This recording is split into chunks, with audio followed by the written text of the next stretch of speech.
What's up, everyone? All right, so here we are finishing the morning up over $3,000, another solid day of trading, and it puts me up around $13,000, $14,000 on the week, which is great. That's a great week, up about $25,000, $26,000 on the month. And you know, right now I kind of have this target of $50,000 to $60,000 a month. I want to at least be hitting $40,000 a month during a slow market, so I don't fall too behind on my annual profit target. But of course, I know that in a really strong market, like in January, I can make over $100,000 in 1 month. So I can catch up in November and December, potentially, but I don't want to be counting on needing to have huge months in order to finally, hit my goals. I want to just kind of keep going slow and steady, and making progress. So right now, slow and steady is the name of the game. Progress is being made, and that's great. It kind of feels like I'm in the middle of this marathon. I'm 67% of the way there, and there are days where I do feel like, I've still got so much further to go, especially after a red day like yesterday. And it's not that red days really bum me out that much. It's that yesterday I chose to be aggressive when the market wasn't hot, when there was no reason to be aggressive, and it was an unnecessary loss. And so, if you think about this in like a bike, like the Tour de France type of thing, you're in the middle of the thing and you decide to get a little aggressive and, try to cut the corner a little too tight and you pop a tire.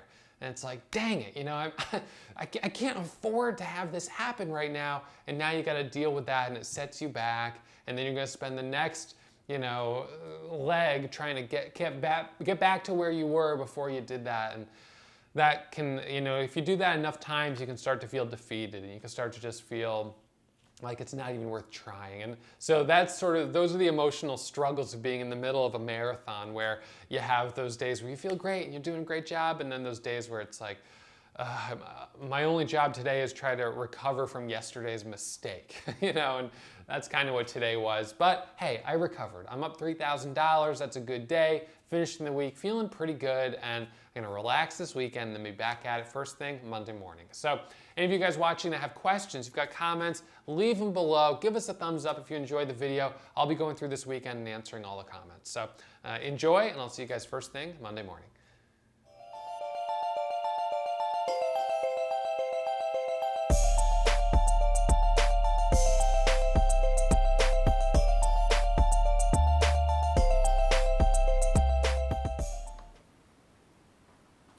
All right, everyone, so we're going to do our midday market recap here for the day, and finishing the week here with another green day, which is awesome. So finishing the morning up $3,179.15. It's the 127th trading day of the year. So, I lost $3,000 yesterday. Boom, made it right back today. So overall, I'm sitting up right around $13,000 on the week after commissions, which is pretty good. So let's see, sitting on the month, right around $26,000, which again is not bad. Let me just make sure that's right. Yeah, that looks about right. So, this is not bad. I'm a little bit below where I'd kind of like to be. I'd like to be a little closer to $30,000 of profit here, kind of halfway through the month. But we had the day off for the 4th of July, and a couple red days mixed in. So $22,000 is really that's not bad at all. It's a really good start, and hopefully we can just keep it going. So the stocks I traded today, I had really just two stocks. Kind of kept it a little bit simple today. Let's see. You can see here the P&L. So $3,179 up in the top left corner. These are the two stocks I traded. BioC and Pixie. Guess what? Both of them right off the watch list. Today I did not trade off the high day momentum scanner. All my trades were off the watch list. So this was my watch list pre-market. It was Pixie and BioC. So Pixie was on watch pre-market, and I'll just I'll hide this for 1 second. Let me grab the gap scanner. So how did I find these two stocks that gave me $3,000 of profit this morning? And how can you do it also? All right, so each morning we run the gap scanner for the stocks that are gapping up more than 5%. Right? So this shows us that they have strength. We can predict that they will have high relative volume simply because of the fact that they have this much volume pre-market. So they meet our criteria for being up 5% and having high relative volume. The next thing is checking the float. So ADXS had a float of 41 million shares, so that one I said I don't think I'm as interested in. AIPT was okay. BioC, on the surface you'd say it's a 66 million share float. I don't want to trade it. However, this is where we can get tricked. BioC was a reverse split 2 days ago, and so it was a 30-to-1 reverse split. So it basically cuts the float from 66 million shares down to about 3 million shares or 2 million shares. So this is actually a very low float stock, even though on the surface it wouldn't seem like it. So the way you find that out is by pulling up your chart and seeing right here, yep, this stock has a reverse split. There's the line right there. All right, so BioC, this was on watch right here. You can see the volume pre-market is fine. It's up 26%. Pixie, without even looking at the chart, I can tell you that these are on watch. AIPT, I'll show you why I didn't trade that. GLMD, too expensive, above $10. EDUC, too expensive. GoGo, floats too high. This one, the float's a little too high, too expensive, not enough volume here. Float is too high, not enough volume here. So basically we've crossed out all of these and we've narrowed it down to PIXY, AIPT, and I'll talk about why I didn't trade that, and SNES. All right, so let's go over these 4 stocks out of the entire market that we were able to narrow down as having potential to take the trade. I see, Adriana, on my e-signal chart right here that the stock is a reverse split, and also by checking the recent headlines, you'd be able to see, where was this headline? Actually, it doesn't show here. That's interesting. Usually you would see that headline, but, oh, and it looks like, what's this? Pixie, moving higher. So maybe leaving a little money on the table on that one. But, all right, so first one, Pixie. Let's look at this. All right, so Pixie, we were watching pre-market. It had a pre-market high of $3.98, and it was consolidating right around $3.90. So when the bell rang, it pops up, and I decided to jump in for the break of, let's see, of $3.90, the first 1-minute candle to make a new high. It pops up to a high of $3.97, which is up 7 cents, and then it drops down to a low of $3.55, and I took a $150 loss on the very first trade. So very first trade in Pixie, and stopping as it comes back down 150 bucks or 170 bucks. So whatever, small loss on the first trade. It didn't work. 1 minute micro breakout and it goes red. Okay, so that was my first trade on Pixie. It then is sideways, and as it comes back up here, I jumped in for the break over 410 and sold on the move up to 422, making about $300. So I went from being down 150 to up 150. And then I took one more trade right here for the break over 425, and I made another 150 bucks. So I'm only up $339 on Pixie. It was not giving me big winners. Here it's been consolidating, and as it broke over the high a day, we always keep high a day on watch, it popped up another 13 cents right here. So that's a nice move. I mean, we like to see that, but you know, obviously the moves, you know, when it's making a big move, it's only like, you know, 5 cents, 10 cents, maybe 13 cents. It's not really, really big, so not a lot of profit on that one. So $339. And then the other stock, okay, so going down to the gap scanner, AIPT was the next one on the scan, skipping over ADXS because the float's too high. This one I did not like because it had already shown too much weakness pre-market. The bell rings and it continues to sell off, no trades. I can pull it up here and you'll see I don't have shares available to short it, so I can't short the stock, I just can't trade it to the long side. So no trades on that one. Next one down was BioC. BioC had a pre-market high of 849 right here, and I was watching for a break of that level. On my first trade, I jumped in it let's see, out of the gates it went red, and as it curls back up, I got in for the break of 8. So on this one, I buy it at $7.99 and $8. I take a pretty good sized position, and then I add at 8.20 right here.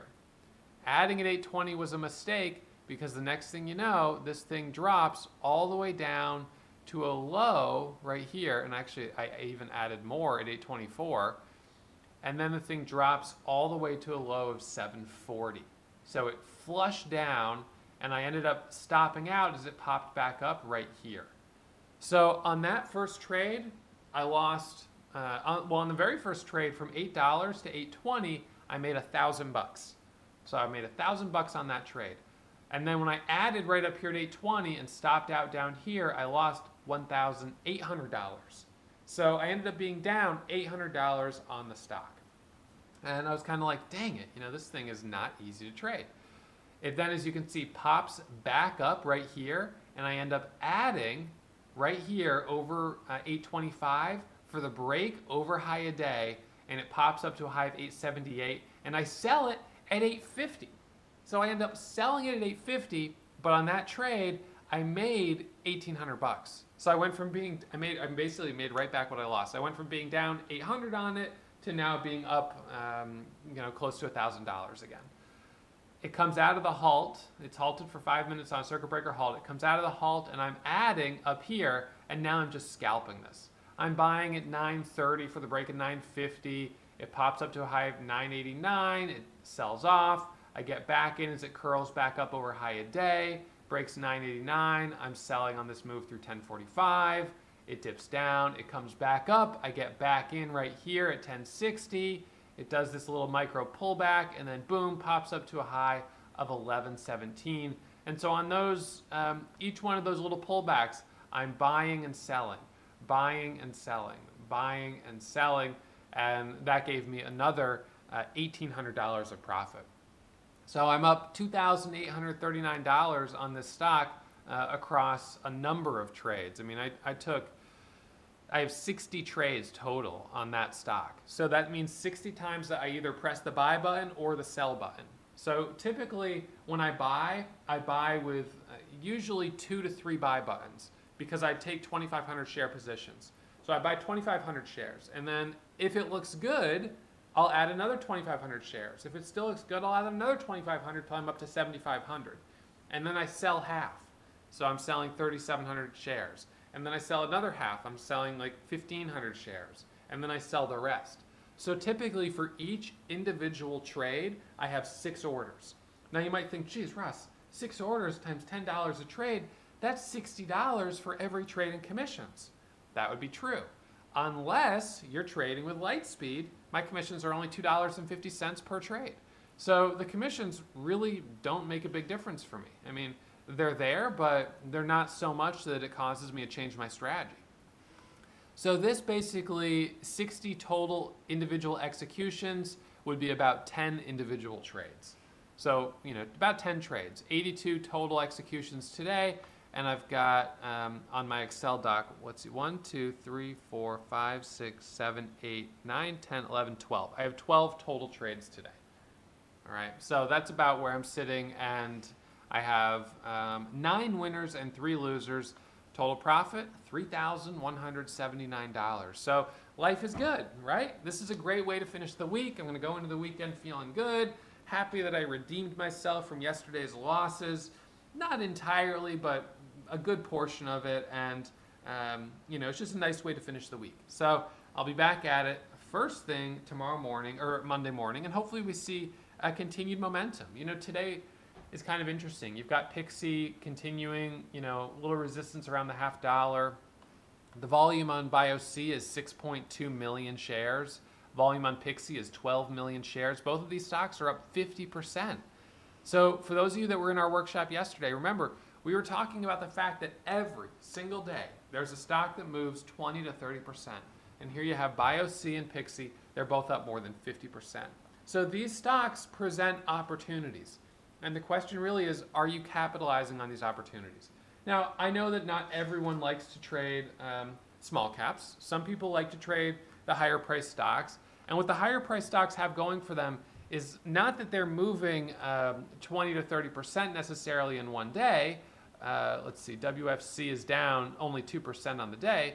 But what it does have going for it is range. So from $55 and then the low is $53.60. So you've got a lot of range in there. This stock has moved $1.60. That's certainly more than a stock like Pixie, right? Well, although Pixie is getting close to it. Pixie is up about 80 cents right now from the lows.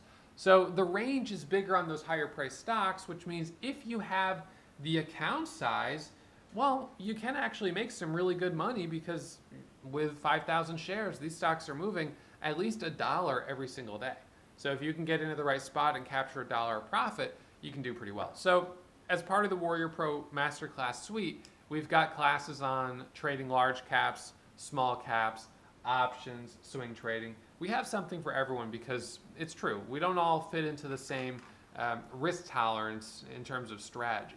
Some traders are not going to feel comfortable trading a stock that could go up or down 50% in one day. But for me, it's exactly what I look for. So two decent stocks today, walking away green on both of them. Not a lot of profit on Pixie, but good profit on BioC, and $3,000. That's enough to keep the regular 9-to-5 job away. So slow and steady wins the race. I'm sitting here today, let's see, up about $340,000 on the year, and I'm at all-time highs. Well, I guess I'm down maybe $400 versus Wednesday. So I'm basically right at all-time highs, which is awesome. Sitting at $675,000 of profit in the account that I started with. $600 about 19 months ago. So I'm looking forward to breaking over 700,000 and going into a new, kind of a new number, being in the 700s, and I'm $25,000 off that level. So the question is, can I do it by the end of July? I hope I can. That means I need to make $12,000 next week and $12,000 the week after. Been averaging $12,000 a week, so just got to keep it up. Best day of the week here was Tuesday, $8,700. Worst day of the week was yesterday, down $3,600, but up $12,000 on the week. Green is good. Remember, $12,000 a week. Let's see. Let's just do the math. $12,000 a week. $12,000 a week times 52 weeks out of the year. That would be $624,000 a year. I'm trying to get to closer to 700, so I need to up my game a little bit more. But I think for a lot of you guys, that should be pretty inspirational because I'm doing it in about an hour a day. It's pretty crazy. All right, so that's it for me. I hope you guys have an awesome weekend. Get some rest, relax. Those of you that are in the classes, study up. Monday morning's going to be here before you know it, and we're going to be wishing each other a happy Monday because Mondays are one of our favorite days of the week. It's the beginning of a new week, time to make some money, and a lot of times we see really good momentum on Monday, Tuesday, and Wednesday. So excited for Monday morning. All right, see you guys back here on Monday, 9:15 for pre-market analysis. See you in the morning.